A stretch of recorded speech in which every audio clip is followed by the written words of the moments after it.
Bienvenue mesdames et messieurs dans le cadre de cette émission Congo Promo, votre magazine d'actualité, votre émission préférée. Vous êtes des millions à travers le monde, vous qui suivez régulièrement Congo Promo, votre magazine préféré. On s'excuse pour la voix, mais je crois que ça va aller. Au sommet de cette émission, vers le rétablissement de l'autorité de l'État dans l'Est du pays, dans les provinces sous occupation rebelle. Et bien évidemment, les examens d'État viennent de se dérouler dans cette partie du pays. Les items qui sont partis d'ici à Kinshasa vers l'est du pays, à Bukavu et à Goma, sûrement on s'achemine vers le rétablissement de l'autorité de l'État. C'est un exemple et parmi tant d'autres. Il y aura certainement des bonnes nouvelles dans ces côtés-là. Et puis, les filles, les élèves enceintes, la réalité nous rattrape. Vous allez suivre dans cette émission Congo Promo les jeunes filles enceintes élèves qui n'ont pas pu terminer les examens. C'était dans la province de Kwango. Vous allez suivre dans cette émission Congo Promo. Et puis, les Zoéens des dieux s'attaquent entre eux. Le pasteur Mukuna s'attaque à l'église Philadelphie sous prétexte que cette dernière, donc l'église Philadelphie, reçoit de la part du président de la République tous les honneurs et autres. Est-ce que c'est la mission assignée aux hommes de Dieu? Vous allez réagir au cours de cette émission Congo Promo. Pour ceux qui nous suivent ou ceux qui écoutent à la radio, les numéros sont connus 084 72 21 444 084 72 21 444 et puis pour le message 081 0017 057 081 0017 057 émission en direct et en intégralité comme d'habitude. Vous allez suivre sur votre chaîne comme d'habitude. Tout à l'heure, comment qui va être un beauté. Voilà, Mbotepe n'a pas téléspectateurs. Pour Congo Promo, émission d'actualité, aussi une émission de proximité. Et je viens de dire tout à l'heure, vers le rétablissement de l'autorité de l'État, comme qui va être, les examens d'État viennent s'organisent dans les provinces sous occupation rebelle. N'est-ce pas, gouvernement central a banni pour récupérer Malembe, retour à l'autorité de l'État, parce que nous allons suivre ces reportages de nos confrères de TV5 où il y a les examens sont déroulés là-bas. Baiteme uti awa et comme na Goma ba examen koya ba résultat pe koya awa ba camion se koya awa. Très bien Ndeko Michel, omoni excusez. Eloko lokola mboka eza eloko ya ko gérer ango na ba présenterité na ba groupe d'amitié na ba sentimenté. Pourquoi na lobi bongo okomona oloye miso biloko tokola kisa ezo mona na kaka ke sentiment mais tu t'es mochi koloba wana ya examen d'état ba mama ya zemi eloko muso chi koloba ya ba wende die baza ko s'attaquer tout ça eza ko la kisa kaka ba intérêt personnel l'intérêt général des actes. Ministre de l'éducation nationale eza parmi ba grand ministère oyo ba ko pesa n'importe qui te. Mais yozo amuto ya fandi na poto et puis yaza jeune maman au PC ministère de l'éducation nationale pour avant dans la poto je ne sais pas ba PC ministère mon ministère est menier tala kutuba na 6e bazala parce que neti mo nanga Mardala a koke de université na 17 ans na 17 ans Mardala koke de université mais moi na azana 6e j'espère ba na 16 AP bazawana bana ya 15 AP bazawana na bana bana ko registrer wana bana bazé mais 6e écoute kokité mais ya lobby bana atangi même pas ne na lobby bana o ba s'appeler il faut attendre que côté bana bazana bazé batika bango batanga mais atali même pas ba conséquences de la moi parce que maman mo ka benga na émission de salaka yanga lobby moi ça zemi azana makambebele ba nausée ba étouffement ba nini omoni conséquences de rattraper ba oyo ba kokité tango ko sengelema yango zoyoka ba préfet bazo lo banini a koké étouffement na salle yango ba bimi libanda est-ce que bana na ba kosa l'examen. Très bien, on revient comme qui va être ça c'est un point parmi tant d'autres mais allons d'abord je vous ai posé la question on va revenir sur la question des élèves enceintes au ba sala qui examen. Nous sommes là à Bukangalozo dans le Kwilu mais dans le Congo. Alors nauti koloba magambo ya réunification ya mboka. Ah oui. Tout ça, pour ça, qu'ils ont réunifié, mais les gens doutaient, mais les lots, examen d'État et salami dans la zone rebelle, n'est-ce pas? Et là, il y a réunification, ça va passer. Bien sûr que les gouvernements et les M23 sont entendus pour qu'au plus tard, le 29, exiger mais en tout cas, examen d'été salami, c'est vraiment, n'est-ce pas, on est vers le rétablissement de l'autorité de l'État. Mais, Ndeko Michel, naloba na yo awa, que namboka oyo même Satan a soki alobi nanga que prophète ko dada serviteur de Dieu te, c'est que natiki ko sambela. Na yamba prophète ko de na tuna question wana. Est-ce que c'est normal le dialogue et salam? Est-ce que koyokana oba yokani kuna na doa? Et ko simba prophète aloba dialogue et ko zalate parce que ba congolais ba la na conflité. Ba na problème te. Mais le problème est ali ba congolais ba yokana pour na mboka ekende liboso c'est ba yokana na rebelle. Koyokana ba sala ki il y avait déjà ba politiciens. Donc là ba ministre ya oyo enseignement oyo. Ozomon ya ko linga ngote parce que ya utipoto ayebi mboka te abeti libaku na miliki azui pouvoir kaka ya pamba zoli ya mbongo ya pamba na mbongo ya yebi mérite na ngote. Mais lelo bana ya mboka po basangana bayokana. C'est une très bonne chose. Et lelo ba retomber yango yo examen de salami na toute l'étendue de la République pe ba résultat ekoya awa pe ba ko publier awa. C'est une très bonne chose et là qui ba signe que démarche union sur président de la République abandé ko sala ça ba parti politique ezalaki ya pamba te. Ezalaki lelo et aboutir na concret nango ke mboka lelo yokani preuve yango wana et tozozela ba signer yango sur papier pour na mboka ezonga mobimba tozala na kina o baza ko linga kaka ba intérêt na bango personnel ba kotika la ko rêver basi bazwi mbongo bakende bavanda bali ya mbongo mais mboka est fonctionner. Très bien, Koumou Kivete, on va revenir sur ça, mais nous allons demander à la réalisation de nous proposer justement le déroulement des examens des temps dans la province ou dans les provinces sous occupation. Ça signifie on tend vers le rétablissement de l'autorité de l'État. Nakalezala qui sont rébellieux, Zaliguna, examen d'été Salamakoto, côté Barebé, mais ça c'est, on sent que. Voilà, on demande à la réalisation de nous proposer cet élément de TV5. Nous, journalistes d'ici, on peut parler à Goma, ceux de là. TV5. Ensuite, c'est répondant de TV5, puis on revient pour parler de cette histoire des élèves enceintes au Babengani Bango, l'examen d'État. La ministre vient de réalité et rattraper. Les premières copies sont là. Après un long périple depuis Kinshasa, en passant par Beni et Goma, elles sont enfin distribuées à ces élèves en dernière année, sous surveillance armée. Ici, les élèves planchent sous le regard des encadreurs et du M23. Cette année, l'examen d'État n'est pas comme les autres. Dans plusieurs zones du Sud Kivu, les révisions se sont déroulées entre les bruits de balles, les incursions aux armées et les déplacements forcés. Malgré les épreuves, les élèves s'accrochent. Quand même, ça s'est bien passé. On a préparé, on s'est bien préparé et on est sûr qu'on va réussir. Le ministère de l'Éducation nationale congolais a annoncé plus d'1 million de candidatures cette année. Pour ces jeunes, accéder aux études supérieures laisse entrevoir l'espoir d'un avenir meilleur, loin de la guerre. Alors le silence s'installe, place à la concentration. Aux abords des salles d'examen, l'inspecteur provincial se montre aux côtés du représentant de l'autorité rebelle. Face à une logistique complexe, en territoire occupé, tous deux souhaitent assurer le bon déroulement des épreuves. L'accent est mis sur la sécurité et l'accès à l'examen pour tous. Les enfants en déplacement, je crois que les dispositifs sont pris, c'est-à-dire ils ont été autorisés de passer les examens partout où ils se retrouveront. Donc ils n'ont pas aussi à s'inquiéter. Dans la province voisine, les rangs se forment. Les malles bleues sont là aussi, avec les mêmes copies blanches, qui arrivent aux mains des élèves. Aux yeux du gouvernement, tout a été mis en œuvre pour que l'examen soit accessible à travers le pays. Nous ne pouvons que lancer un appel d'encouragement à tous nos élèves qui sont dans les zones sous occupation rebelle. Nous avons fait notre part.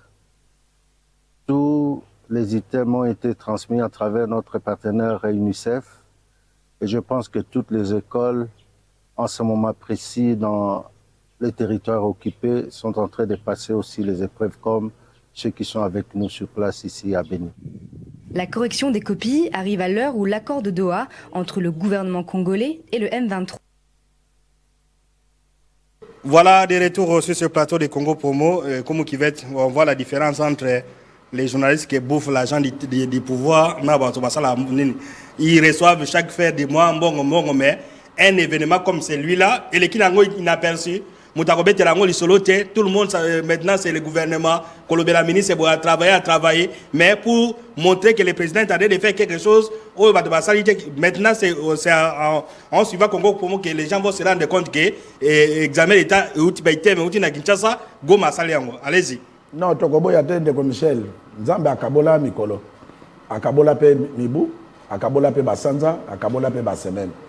Tata na biso sala kalikambo azarte ndenga pesa biso charge oyo biso toza pona mboka ba confrère na biso ebele ba pona ba intérêt personnel omoto ba miku misaka ngai nde ba benga kingai nde na kendeki na bato na Fleuve Congo na Pullman pona toto ngisa ba communicateur bango ba suki non mais muda pouvoir la bengi bango c'est il faut c'est ça là mais sauf que bazozo ba to bien de oui yango wana donc bango baza wana pona lolendo remarquer na monaki na ko lobelo komoko na monaki CG Kabuya zoke ne mbujuma na monaki vidéo wana omoni na kati avion na ye eza kaka ba journaliste ba kasayen na ba mandataire ya no maka ya Kasai et puis kuna abeti discours kaka na monoka mboka baza ko interpréter kaka na français na lingaki na mituna est-ce que na mbujuma imobimba ndenge eza wana eza kaka ba kasayen na kena mbujuma et 3 fois na sala ba interview na lingala là-bas ici bato ba lingala très bien eza pe na bato ebelo baza na mbujuma baza bato ekolo mususu na kosenga na CG Kabuya alongola esprit wana comme secrétaire général ya parti ya Congo ya national IDPS ya parti national chef de l'état comment na bandaka abeta discours na lingala bandaka majorité za ba mongo abeta discours na kimongo te abeta discours na lingala et kozala pe bien akomi pe na mbushimai alobi pe na lingala pona e permettre pe bande ko mususu bazana no bayoka ka Chiluba te bazala chef de l'état zaï dernièrement kuna mais alobaki na français ça alobaki na français donc biloko wana batikaka yango parce que eza ko pesa bien te na mboka lelo soki Félix Tshisekedi dalongwe lelo na pouvoir est-ce que bato ba ko tutela IDPS tolo et kozala kaka baluba bikolo nyonso bazana IDPS voilà prenez cet appel on n'a pas fini ces dossiers de quoi insister ba valoriser yango pona bikolo nyonso eza bien parce que alors ndeko odan direct na Congo promo obengi wapi kombo contribution. Voilà. Mabe yango tozo loba yo bipeka poka tabiso maloba. Très bien. Donc eza bien te. Yango amoni nazo nganelo ko tuni ndeko Michel félicitations à Félix Tshisekedi. Chef de l'état zo kende molo pona ko sangisa mboka. Et o eza ba histoire ata lelo Félix Tshisekedi akozala biloko to luka yango yo. Akuti mboka na guerre bandi mais bato bayokani bana barate examen de tate ndenge salamaka parce que ba élection monsieur salama awa ma province monsieur ba votaté pe élection salami ba komi ko copter ba député ko copter on comprend mais il y a sali et loko ya malamu ke lelo tout l'étendue de la République tous les 26 provinces de la République démocratique du Congo ba sali ba preuve examen d'état bravo na président de la République a continuer ka ko sangisa mboka ba biloko aboyi ba histoire na inde yango yo. Et ça te ya kotondisaka ba kasaye na pouvoir ou bien ba passer ba komi ko bunda pona biloko on va en parler biloko wana et ko aider na histoire na yete très bien voilà et loko ko aider na histoire na mingi za Congo Promo et c'est une information que Congo Promo vient de découvrir je ne sais pas que so ezaka mutu wana so ko lingo bipé ko bipété oui allons de cause en direct na Congo Promo combo contribution diminuer volume à télévision. Oui, bonjour, ngai Papa Elombe na fandi na Ntsele. Papa Elombe na Ntsele, contribution. Oui, contribution en tout cas, na sepel na likambo et salami parce que c'est la première fois. Très bien. Merci. Et puis émission na bino en tout cas na sepel na ngoma kasi na zolanda en direct mais na sengi kaka ke ministre wana amoni moko e preuve ba mama na ba fandi banda bazo sanza baza étouffé. Très bien. La place à Kokinete, Balali Bapongi, Yamoka Moïsiko Guerrero, Salaki, Angwana, Azu Correction. En tout cas, merci à l'émission Nadine. Merci. Très bien. Merci beaucoup. Félicitations à Congo Promo. Alors, on fait découvrir cette émission. Mokonzamboka, Azono Maka Bato, Ano Maka Bato, Pena Ba résultat. Très bien. Est-ce que vous savez que, peut-être on vient de découvrir que depuis Barebel, Bazoa Goma, enseignant Bato Chambongo. Mais personne n'en parle. Moutalo Barate. Palo Barate. Ndeko a bengi biso justement na Goma bi bonjour Congo Promo. Nani na bengi bino na Nord Kivu na territoire Masisi groupement Ifamando chef de l'état a tindeli biso mbongo ya salaire na Caritas pendant 3 mois. Donc on se rend compte soki on passait comme si Bafouda Magaté, mais le chef de l'État a aidé Bango pour que Bato à Est, parce qu'il y a une question orale qui a été débattue dans l'Assemblée nationale, comment Bato à Est, Bafouda Magaté, Bafouda Maga. Mais, dans la Colombie, Bango, et pourtant, il y a des journalistes, il y a pouvoir, donc, c'est quand même une bonne nouvelle. C'est très bien. On a condamné les journalistes côté. Parce que ceux qui cabinet chef de l'État et lobby Makambo, il y a des Congolais qui ont Makambo. Bakoloba Bazo Kosa, Bango Baza fanatique à Félix Tshisekedi. Si cabinet chef de journaliste est libre, on comprend. Tout le bayango c'est important. Parce que Yomoko Yebi, même à l'époque Eric Ngindu, président de la République, a libéré combien de Congolais qui sont en prison à Dubaï pour ne manquer à Mikanda. Est-ce que l'Obama a donc Congo promo et il na ba province eza occupé ceux qui Félix grâce à la moitié mamabe akolo ba rebera zakuna na kotina mboka ba fonctionnaire té mais atindi bongo parce que ba fonctionnaire ba travailler pour l'intérêt mboka té ba komi ko travailler pour na M23 mais mokonza mboka lobi ngana za garant de bon fonctionnement de l'état je suis au-dessus de la mêlée oui il faut na fouta peuple on parce que baza ba congolais très bien au-dessus de la mêlée à histoire Félix Tshisekedi ndenge za ko continuer ko komama ba histoire ndenge yango yo mais komama mais ba nagaté mais parce que baza ko nommer batu sur la côté ya parti politique. Très bien. Ba compétent batondi. Ba non journaliste mutasimbika téléphone, a commis communicateur, ba pesi yembo. Est-ce qu'il y a ça vision journaliste? Ezaka net le dernier verset Saint-Jean, Jésus a fait des miracles qui sont pas connus. Obengi wapi kombo contribution diminuer volume à télévision. Allô? Ndeko direct na Congo promo contribution. On fait passer à autre chose. Donc, le monsieur, il est dans les territoires de Massissi, Nord Kivu, Mboka Pesi Yangowa. Alors, revenons sur ces dossiers. Donc, Biloko chef de l'État, parmi tant d'autres, les enseignants sont payés, mais alors, on va justement dans les territoires, on revient ici, non loin de Kinshasa, Botala, l'examen d'été, les gars qui, décision, monsieur, les femmes enceintes, les élèves enceintes, l'examen, est-ce que, parce que, on nous fait diffuser cet élément et puis on va commenter réalisation. Bangoyo botala ndenge bavandi balali lali po libanda na kati bazokoka te chaleur eleki bangoyo bango nyonso baza 9 ba mama ya zemi bangoyo tobimisi bango bango nyonso ozomona ta oyo alali na yeye oyo atelemi alamuki sikoyo baoyo bangoyo balali ta nini effet ya zemi moye bazala na kati chaleur ezate omone bangoyo. Voilà, de retour sur ce plateau de Congo Promo. Ça s'est passé lors des examens d'État à Bukangalonzo, non loin d'ici à Kinshasa. Alors, comme qui va être maintenant, la question que je vous pose, responsable de l'école, maman ou balali et tout le monde, ça l'examen d'État. La ministre, la décision qu'elle a prise, elle doit avoir une cohérence dans l'île. Netika ya ba maman o ba jeune fille o ba sala examen d'état étouffement. Akosala ni akobakisa bango point ou alors akorater parce que soko sali l'un de 4 jours aux yeux examen d'état. Qu'est-ce qui va advenir pour les jeunes dames là o ba autoriser bango ba ke na zemi école. Yé lokola uta France ou bien Bruxelles ba loba mikuna mingi français. Ba français ba lobi l'homme président va le mal de loin.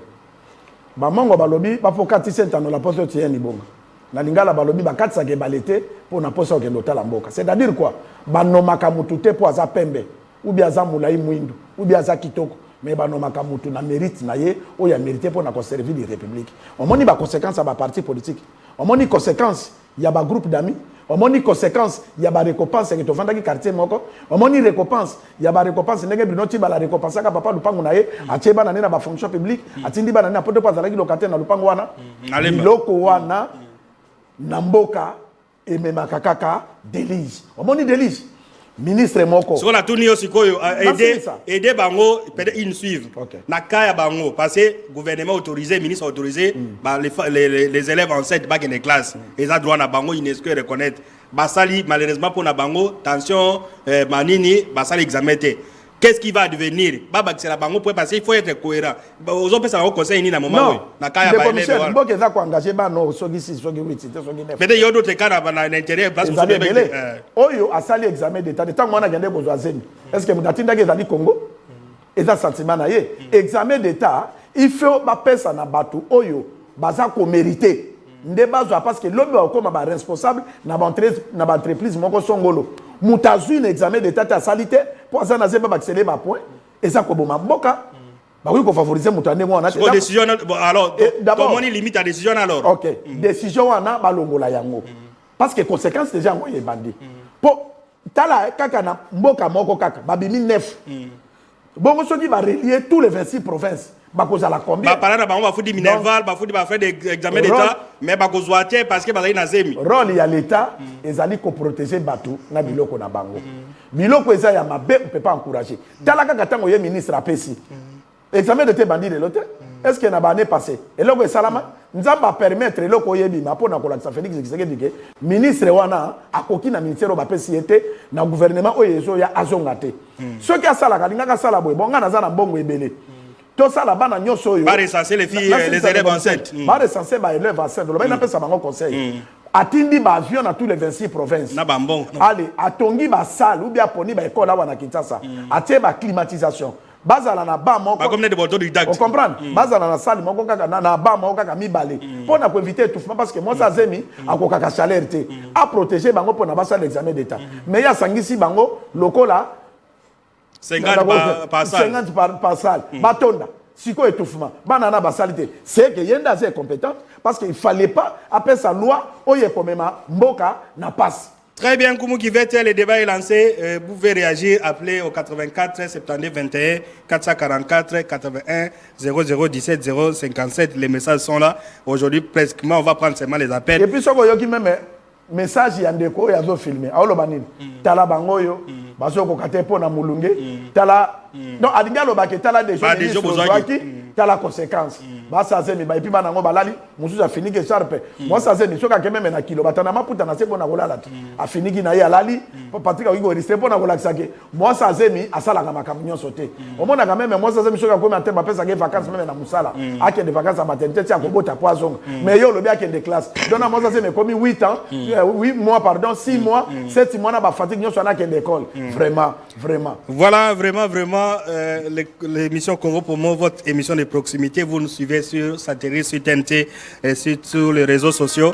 Prenez cet appel, puis on passe à autre chose. Qui va être. Alors, de combo, tu es en direct dans Congo Promo, combo contribution. Oui, contribution, papa. Oui, toi, on a 565.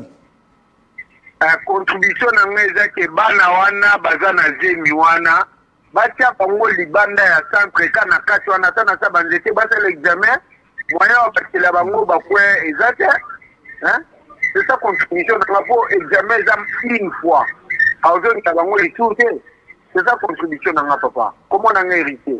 Très bien, très bien. On m'a dit dans répondre au ça ko réfléchir examen de thèse dans la canaba énorme nango.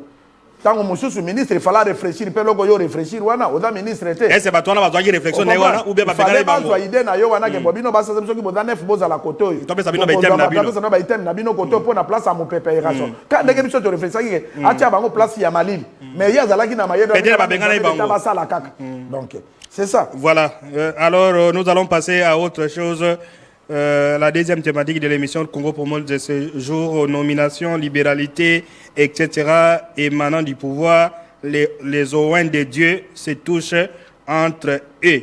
Les oins de Dieu. Donc, ne touche pas mes oins. Alors, nous allons suivre un exemple parmi tant d'autres. Le pasteur Mukuna de l'église ACK ici à Kinshasa qui s'attaque à son collègue de Philadelphie qui, selon lui, poste union c'est dans la Philadelphie, Bambon on a Philadelphie, président Yagana Bandal, la Komaka à Philadelphie, tout ça. Est-ce que rôle ya Moussala Nzambe Yangwana, c'est aussi une question de société, c'est aussi une question de proximité. Nous en parlons dans cette émission Congo pour aider les uns et les autres. Nous demandons à la réalisation de nous faire suivre, diffuser cette intervention de pasteur Mukuna avec Mukuna de la Seka Bandal. Non, les camarades n'ont pas de l'ango, peine à l'ango. Même en Zoloba, Mukuzambo Galandaka paye mission. Oui, oui, attends la biso. Ce qui, c'est la Zambie, Basali est belé entouré. Il y a Philadelphie. Kaka ya Philadelphie. Je c'est la tournée au Pensana Nkombo. Pour n'ailler tout ça la canamba il n'a mon côté pour parler. Évêque à Zabonté. Ok, évêque à l'Obarazara Polele. Naïe ni Kamboïsel n'a pas Polele. C'est-à-dire que ce qui me concerne, tout là, c'est l'entouré dans Philadelphie. Ça n'a pas ça l'ensemble. Non, pasteur Roland Alonda joué car à Kangi Mokonzambo. C'est ce qu'on appelle un otage. Un otage. Quand c'est que Mokonzambo a joué dans la commune à Bandal, Philadelphie, Moko Bassaliao. Ils en ont mis en garde. Mais, quand on a un otage, c'est ça. Mais en tant que Mokonzi, le gars qui a Bandal, Église à Mouné, les alliés. Église à Mouné, papa, c'est quoi? Église à Mouné, les alliés, ceux qui t'attendent, c'est-à-dire que ça cause ça que le gars n'a là où il n'a pas sa mambote.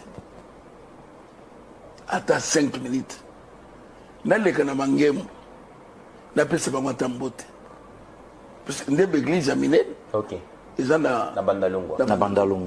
C'est maintenant qu'il n'a pas fait. Asuka kana. Asuka kawana. Nangaro. Tant que je ne fais pas, parce que les Mokonzamboka programme. C'est ce que je dis. Les bateaux peuvent se Mokonzamboka programme. Mokonzamboka peut changer le programme. Non. Nanazali Mokonzamboka. Natala, c'est quand même. Nakukoma.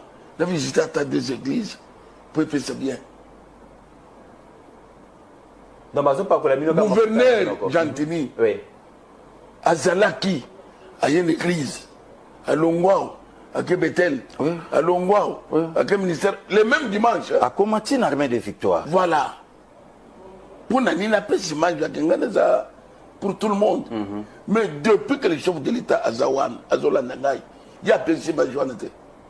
Taka Philadelphie. Philadelphie. Nana commis en CKT, armée de victoire, sans préciété, foi abondante, amen.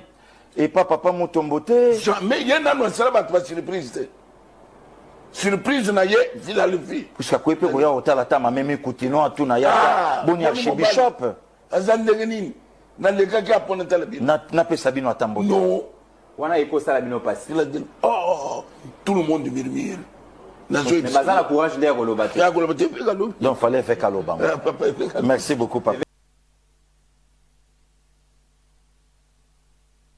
Voilà, de retour sur ce plateau de Congo Promo. On nous suit en ce moment à Bujumbura. Congolais, à Bujumbura, à Congo Promo. On lit d'abord les gens qui nous suivent à l'extérieur du pays. On dit d'abord sa parole. On nous suit à Bujumbura, on nous suit à Franceville,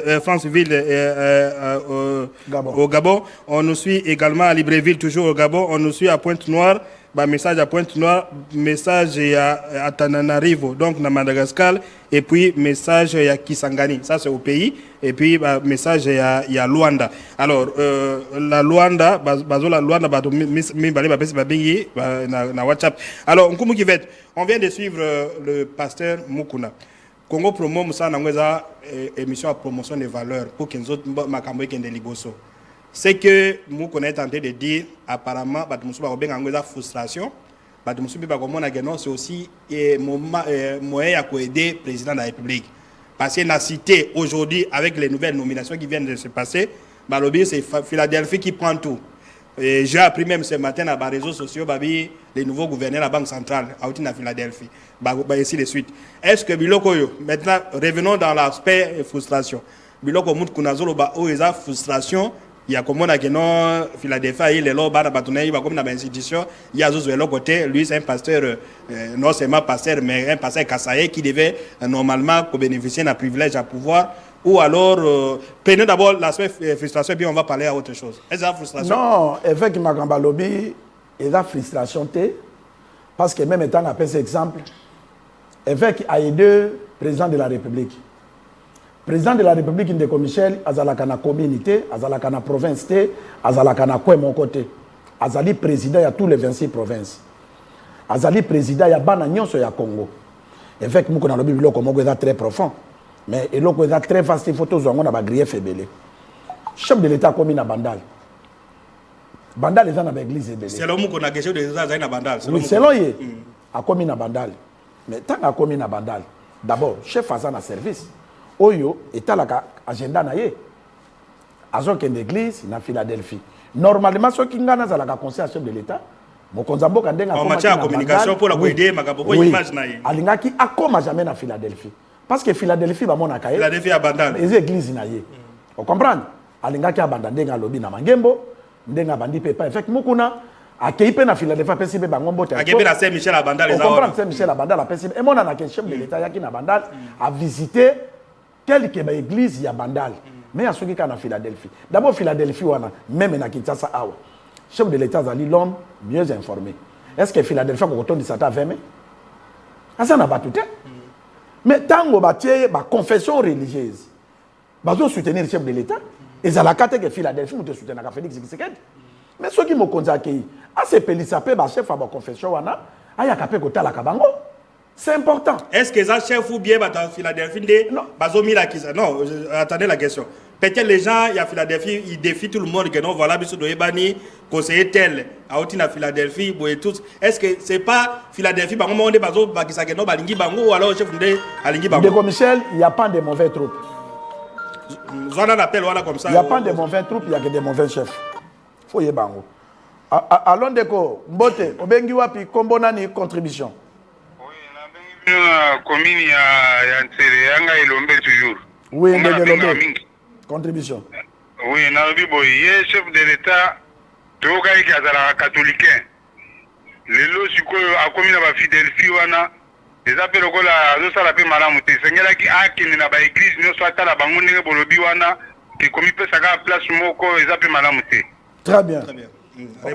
On comprend. Donc chef payé moko yende aza président yende ba retombe nyonso koya na mutu na ye aza entouré wana ba conseil bele baza bata Philadelphie directeur ya cabinet za mondimi wapi ya Philadelphie ako privilégié kaka église na bango po na ye azo mona pasteur na za le pasteur aza meilleur pasteur même ndenge fait ko lo ba kangi chef en otage non mo konzipe aza na agenda na ye baki ko lo bana mo konzibima na porte yo ye deuxième sens na bima na porte yo abimi à cause de la ba guider lokola mona mukete il fata la peke nga na za président ya tout congolais ba confession tango ba sanganaka ezalaka ka Philadelphie te. On comprend? Bah église au penga na zone église au Philadelphie pas ça n'est pas na batute.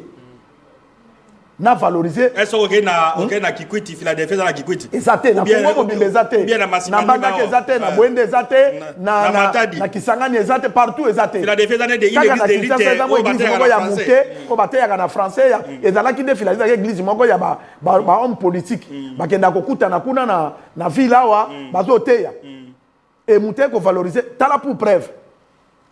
Na Philadelphie bato bazakuna nanga aza mondimi ya Philadelphie nani opposant nani Martin Fayoul aza mondimi ya Philadelphie Félix Tshisekedi mondimi ya Philadelphie mais Félix une église atypique président de la République j'insiste akokoza la kaka na église mon côté ya okokende kota la même église les noirs on comprend okokende kota la même ba nini ba orthodoxe catholique nous c'est ça l'église alors mettons parce que population a géré bazana ba islam donc pour na koloba ke prénom oui et puis nazo ngila no ba kisala prénom à profit maloba nani mukunoti koloba conseil ni no koloba yebisa président pour le moment parce que frustration oyo ka mukuna dit certains diront bon mukuna bandi koloba biso be ba protestant to koloba ba catholique be ba koloba ainsi de suite na moment où le président est au-dessus de la mêlée au-dessus de l'institution au-dessus de l'église ce qui nomination ezali ce qui nini est-ce que tous on a su que non pas mon agent Philadelphie et c'est là-bas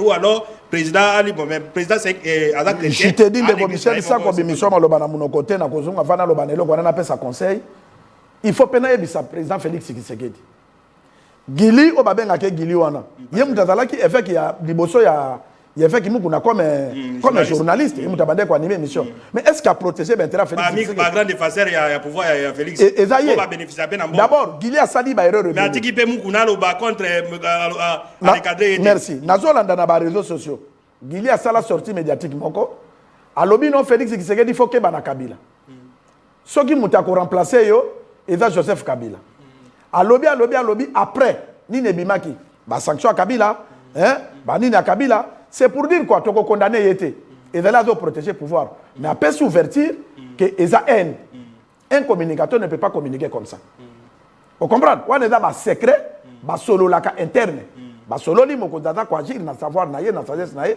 l'état peut ko agir mais yo ko ya ko penser président conseil donc ben image on a Guilim da mise ngo que dans la frustration partout on comprend Gili wana lelo ye moka leka na TV na ba sortie médiatique na ya lobby. Maman première dame appelle ça yembongo a somba lupango. Aloba de commune na somba te. Mais au gagner na régime non. Mais il faut y babé ko protéger régime ango. Est-ce que ndenga zwa ko animer perfect mukuna. Est-ce que ils ko aider président de la République ou parce que nation qui na do ça na cabinet politique.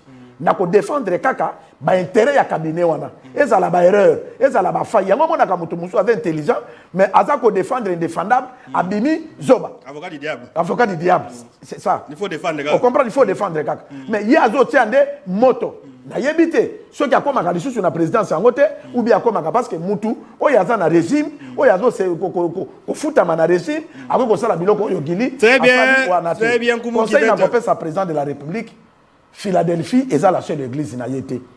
Aza président de la République démocratique du Congo, atala ba église nyos. Na kozonge pas évêque mokuna. Évêque ceux qui est le président de la République a compté yete, peut a gagné yete, a moni que évêque aza flatteur. Je pèse bien mes mots. Évêque a looké le chef de l'État ba conflit et belé. Ceux qui Félix Tshisekedi azo ka évêque a chapembe na ye. On comprend.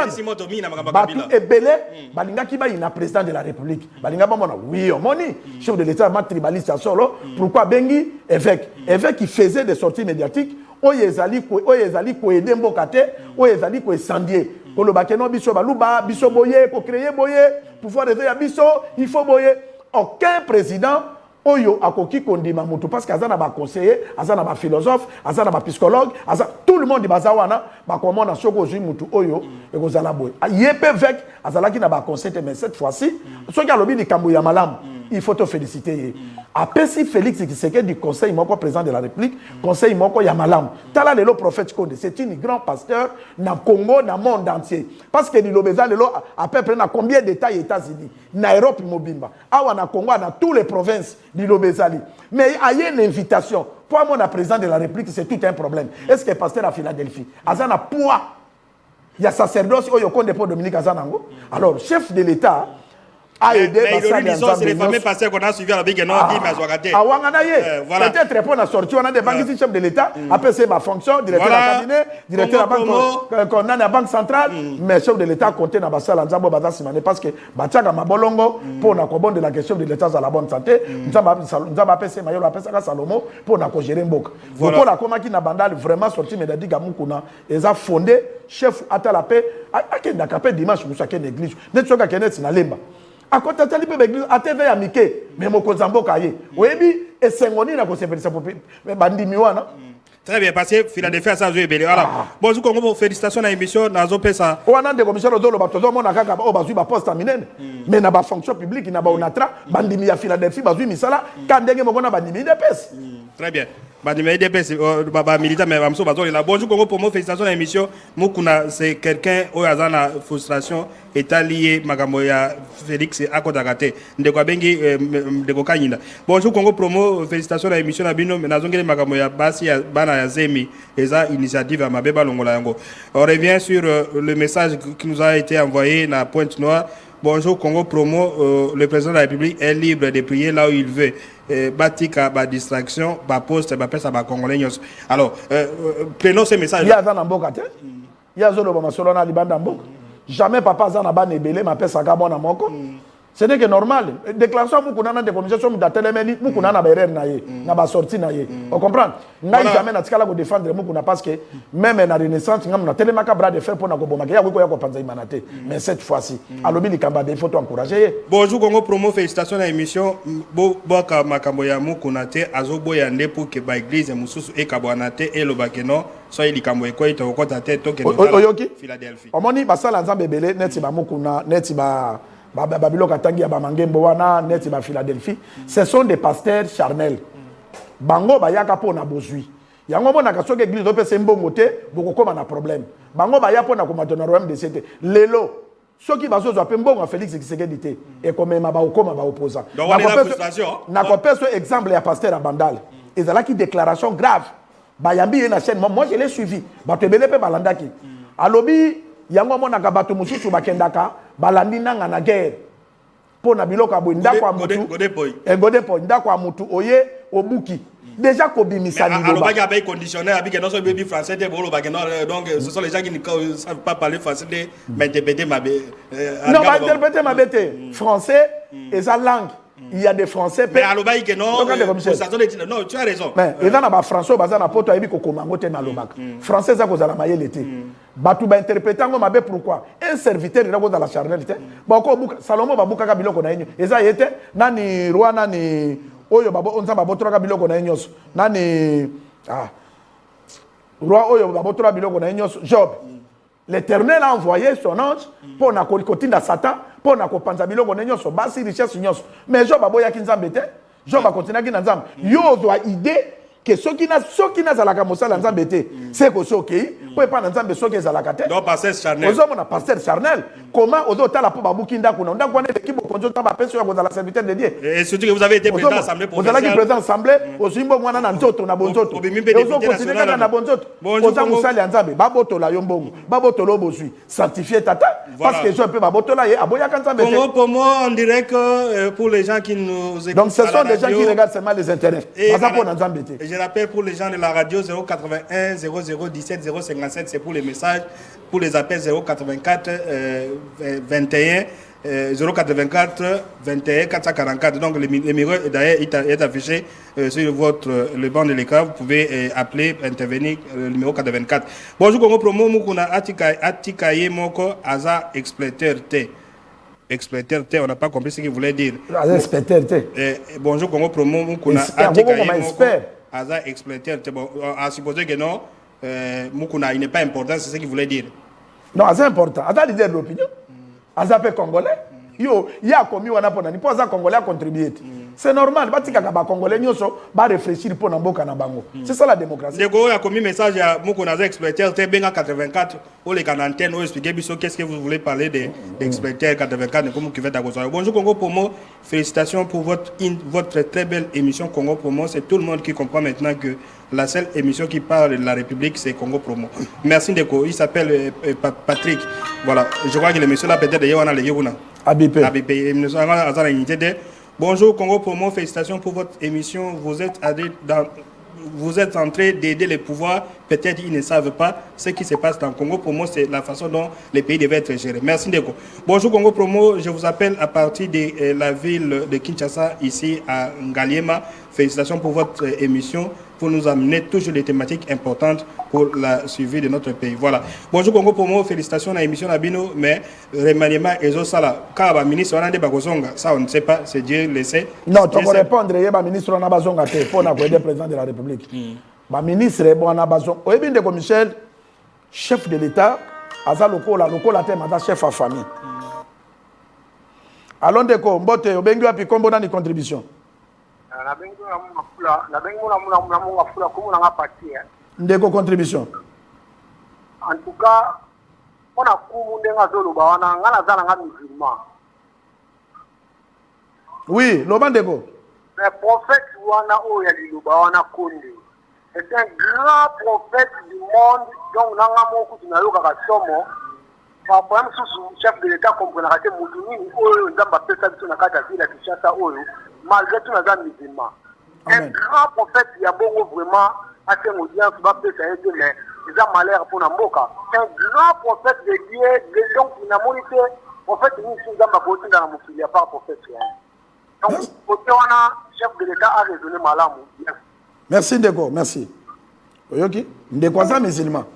Mais ni netindi ya komisa prophète Konde. Baye bakanzete na bambuma. Alobi c'est un grand prophète na monde. Mais chef de l'État réfléchir pour na. Est-ce que prophète Konde akoko luka chef de l'État ya ko lukata ebele? Ezata mbala moka moni ayoki ni no doki kuna na senani no salaki boy. Mais ba Philadelphie va ta ko étouffer. Yango na lobi est-ce que Philadelphie asangisa ba cellule na nyos. Autant de ça fait mais et là, on a dit que le gouvernement de Michel, de Kwabengi na WhatsApp, ça va être quoi? WhatsApp, on peut dire, les gars. Il y a le bélo qui est important. Allons de quoi? Au Bengu, puis combo d'an.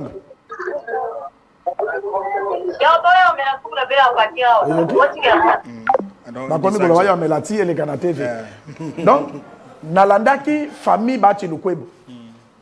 Bati, tant que chef de la famille, et tant que responsable. Et Zalaki n'a titre moko. azui kombo ya mona ya Bati Lukwebo. Asaleli yango na ba passeport.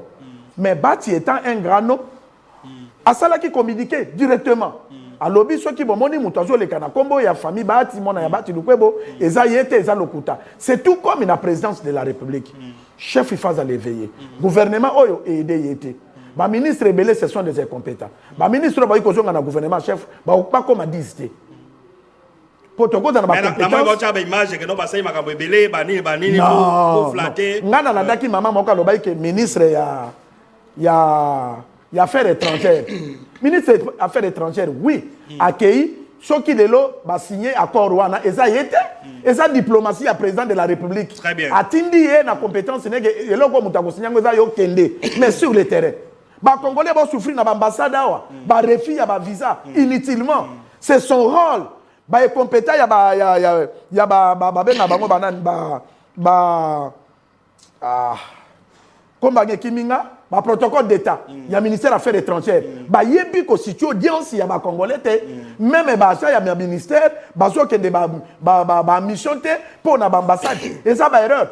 Et là, quand on a un refus na Schengen, et pas la mission comme 80%, mais 20%. Non, 90%. Donc, on reçoit la mer, vous avez un ministère. Et ça, il faut peser à solo la ambassade, tozana contrat nabino, il faut respecter le Congo. Comment bon na kaka, eza ba rôle na ye. Ndeko Michel, et là ko yo batu bazo le canarezo ba bimisake, oh boy. Batuni est question de savoir. Madame, na accord wana avantage ya ba Congolais eza nini intérêt ni ba Congolais ba ko gagner pe ba Congolais ba perdre nini mais tu dois répondre okolo bateke na ko répondre te donc c'est le connait ni ba tuna gana que député au très bien Kumu qui fait on s'excuse pour la voix mais autre le important et le important il y avait une fois, on avait posé le président Mobutu une question par rapport à la diplomatie. Ce que vous êtes en train de faire, c'est la diplomatie du Zaïre ou la diplomatie du président? Non, la diplomatie du président Mobutu. Si la ministre là qui est allée signer avec les Rwandais, ce n'est pas la ministre des Affaires, c'est la diplomatie du président de la République. Donc les gens doivent comprendre, mettre les choses dans les c'est son orientation. Alors, ministre chef de l'État, c'est ça qui va tomber mandat. Ministre, communicateur, maman ministre, bravo. C'est la diplomatie d'abord du président de la République, pas du pays du président de la République. Voilà, on termine, on va à la réalisation pour voir l'évolution de PDL 145 dans la province de la Chouapa. Et puis on revient prendre les tours. Celui-ci, on va d'abord à PDL et puis on va revenir. Nous venons de bénéficier d'un bâtiment moderne, combien louable, que Dieu le protège et que ce même Dieu lui donne la sagesse et l'intelligence et qu'il aille une longue longévité pour la continuité de l'action qu'il vient de mener. Nous tenons aussi à remercier M. Johnny Kwa, directeur de projet, les natifs de Befalé, par ses actions concrètes et que nous... Voilà, on rentre sur le plateau avec un appel qui vient d'entrer.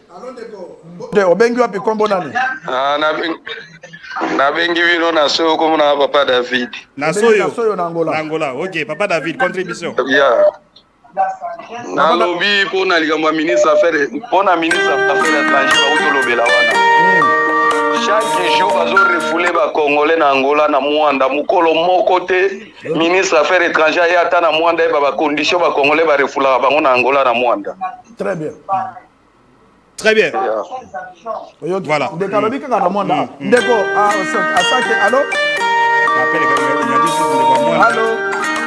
Vous faites celui-là, vous tenez la version de Mwanda. Est-ce que ça va passer? Allô? Voilà. Ok. Kolingado doit muto à Mwanda, mais Soyo. Voilà, mais en attendant, nous souhaitons un joyeux anniversaire à Madame Gasparine Kaïba Kazara qui fête son jour d'anniversaire aujourd'hui. Congo Promo, Kumu Givet et toute l'équipe de ces magazines vous souhaite des bonnes choses pour cette nouvelle bougie qui vient de s'allumer sur ta vie, Madame Kaïba Kazadi. Voilà, Kumu Givet, prenez cet appel et puis on termine par là parce qu'apparemment on est débordé. Allons Deko, Obengwa puis Kombo Nanizara na Mukuse contribution. Oui, bonjour, Ndeko na Bengio Nangaliemo. Ndeko na komi Nangaliema, Kombo contribution. Kombo Papi Kamango. Papi Kamango contribution Ndeko rapidement. merci ndeko na ngai na sepe na émission na bino mingi eloko na kolobaka na chef de l'état atala angele na bapasteur oyo baza bafrapper. Merci. Oh, na moni na place moko te pasteur atelemelaka mokonzi ya mboka na niveau po tozala bapasteur ebele bapapa lokola Kondi bafe pasteur lokola Bolia Nzolama ya Bima bapasteur minene jamais totikala komona makambo ezoleka oyo ya kosengaka président bambongo kowelela. Oui. Yango papa na ngai yango basali click na bango baza batali ya nzambe te, ce sont des commerçants baye koluka mbongo na façon nyonso. Merci beaucoup mon frère, merci. Merci. Alors, tout le monde lit la Bible. Jésus a dit, lorsqu'un témoignage est fait par deux personnes, est commis crédible. Vous avez suivi deux personnes, mais pour les autres, si on lit les messages par rapport à vous, Somme, Nabata, Philadelphie. Alors, on ne va pas revenir, peut-être on va relancer la prochaine émission, on va revenir sur ça. Alors, comme qui va être le dernier mot, et puis on termine par là. Il y a des messages qui sont venus. Le président de la République, Adam Okonzambok, ata la paix.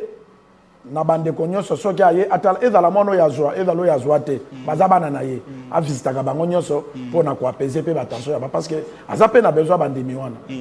Très bien. C'est dans Congo Promo qu'on vient de découvrir que l'examen d'État s'est passé sur l'ensemble du territoire. C'est dans Congo Promo qu'on vient de découvrir que les enseignants sont payés à l'Est via Caritas grâce à Félix Segued. Mais les gens qui ont été nommés, qui touchent des millions à la présidence, alors voilà, vous qui êtes débordé là-bas, merci d'avoir suivi votre émission. Ça montre que nous sommes émission leader. Santé les faire à toutes et à tous. On se retrouve le week-end prochain avec les mêmes plaisirs. Au revoir.